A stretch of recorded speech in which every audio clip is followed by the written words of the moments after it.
Hello hello বন্ধুরা, কেমন আছেন আপনারা? আশা করছি ভালোই হবেন। আমিও খুব ভালোই আছি। আমি আজকে বানাচ্ছি মৌচাক আলু তরকারি অ্যান্ড গোবিন্দভোগ চাল।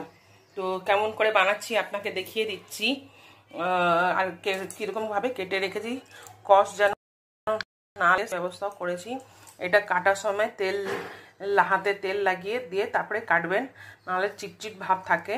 তো এই দেখুন, ছোট ছোট করে কেটে নিয়েছি, আর আলুটা কেটে নিয়েছি, আর আমি সিদ্ধ করে নিয়েছি। আমি আগে করে নিয়েছি, সেই জন্য আর দেখাতে পারলাম না। সিদ্ধ করা হয়ে গেছে আমার। হলুদ আর একটু তেল দিয়ে সিদ্ধ করেছিলাম। আপনারা এরকম করে কুচি কুচি করে কাটবেন, আর এরকম আলুটা কেটে নেবেন। এই সাইজের আলুটা কেটে নেবেন, দেখে নিন। দেখতে পারেন আলুটা এই সাইজে কেটে সিদ্ধ করে নিয়েছি, আর আমি ভালো করে জলটা বের করে নিয়েছি। আচ্ছা, এখানে গোবিন্দভোগ চাল আমি দেখতেই পাচ্ছেন, গোবিন্দভোগ চাল জল ভালো করে 3-4 বার ধুয়ে নিয়েছি।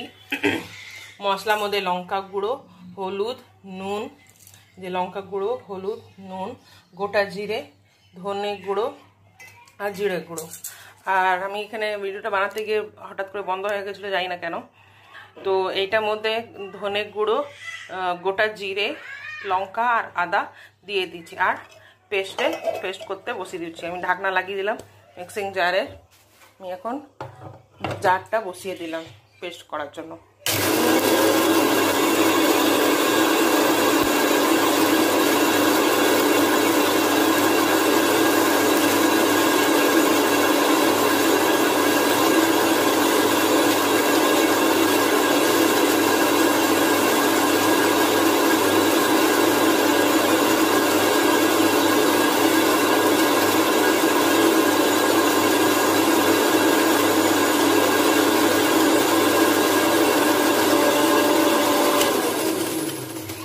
বাটা হয়ে গেছে, দেখি কতটা হয়েছে।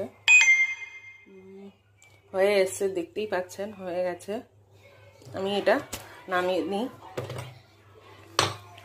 আমি আজকে এটা মোচাটা নিরামিষ রান্না করছি, আদা লঙ্কা দিয়ে। আপনারা চাইলে পেঁয়াজ দিয়েও বানাতে পারেন। আমি আজকে আদা দিয়ে নিরামিষই রান্না করবো।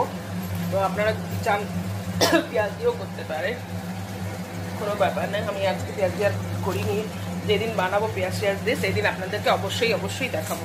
তো আজকে শুরু করছি। এখন কড়াইটা বসাবো।